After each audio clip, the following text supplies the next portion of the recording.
बाबा साहब भीमराव अम्बेडकर जी ने जो संविधान दिया, जो लोकतंत्र दिया, बराबर का रोल सत्ता पक्ष का और विपक्ष का होता है। हरियाणा में टक्कर का विपक्ष है। 5 सांसद बीजेपी के हैं तो 5 सांसद कांग्रेस के भी हैं। 37 विधायक हमारे विधानसभा में, आधा % वोट, 22,000 कुल वोट से इनकी सरकार सत्ता में आ गई। इनकी आवाज गूंजेगी। इस अन्याय की कहानी पूरे देश के अंदर पहुंचाई जाएगी।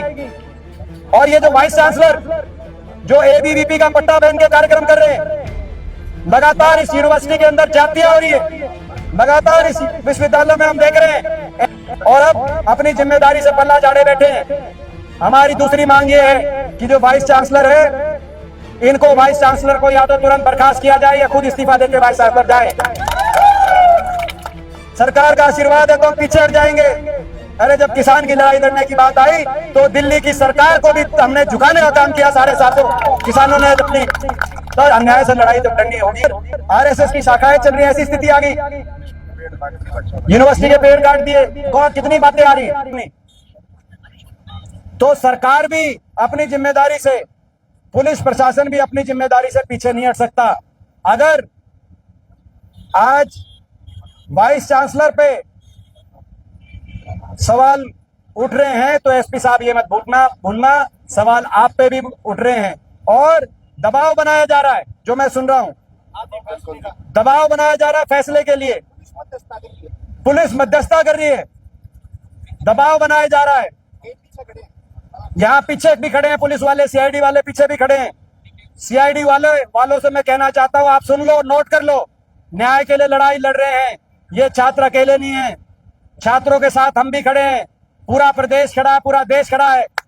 प्रजातंत्र में बाबा साहब भीमराव अम्बेडकर जी ने जो संविधान दिया, जो लोकतंत्र दिया, बराबर का रोल सत्ता पक्ष का और विपक्ष का होता है। हरियाणा में टक्कर का विपक्ष है। 5 सांसद बीजेपी के हैं तो 5 सांसद कांग्रेस के भी हैं। 37 विधायक हमारे विधानसभा में, आधा % वोट, 22,000 कुल वोट से इनकी सरकार सत्ता में आ गई। पंचायत लोकसभा में भी गूंजेगी और विधानसभा में भी गूंजेगी। इनकी आवाज गूंजेगी। इस अन्याय की कहानी पूरे देश के अंदर पहुंचाई जाएगी। और ये जो वाइस चांसलर जो एबीवीपी का पट्टा पहन के कार्यक्रम कर रहे हैं, लगातार इस यूनिवर्सिटी के अंदर जातियां हो रही है, लगातार इस विश्वविद्यालय में हम देख रहे हैं।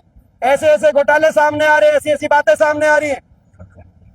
और अब अपनी जिम्मेदारी से पल्ला झाड़े बैठे हैं। हमारी दूसरी मांग ये है कि जो वाइस चांसलर है, इनको वाइस चांसलर को या तो तुरंत बर्खास्त किया जाए या खुद इस्तीफा देकर वाइस चांसलर जाए।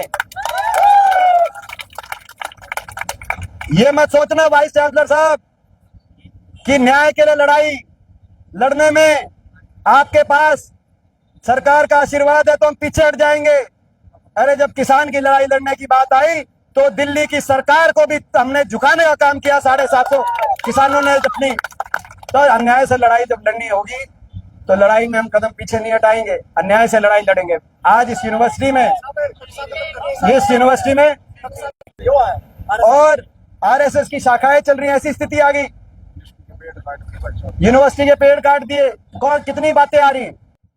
जो हमारे गांव ने, जिन गांव ने जिस धारणा से जमीन दी थी, उन गांव के आरक्षण को किसी ना किसी तरीके से या तो कम कर दिया गया, खत्म कर दिया गया। स्टाइपेंड को लगभग कम कर दिया गया, खत्म कर दिया गया। एक के बाद एक छात्रों के अधिकारों पे प्रहार हो रहे हैं। और आप सरकारी संरक्षण की वजह से, आप क्या सोचते हो कि सरकारी संरक्षण की वजह से आप इस तरीके से अन्याय करोगे? हम अन्याय सहते रहेंगे?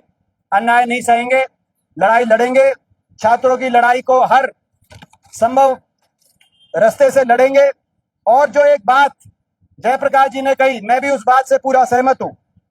जो इलेक्शन की बात है, आज समय आ गया है, क्योंकि यूनिवर्सिटीज का मैं आज इस तरीके से राजनीतिक प्रयोगशालाओं के रूप में इस्तेमाल किया जा रहा है।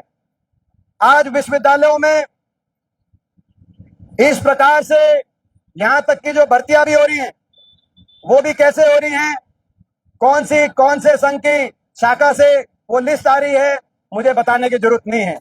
ये यूनिवर्सिटी के अंदर हो रहा है।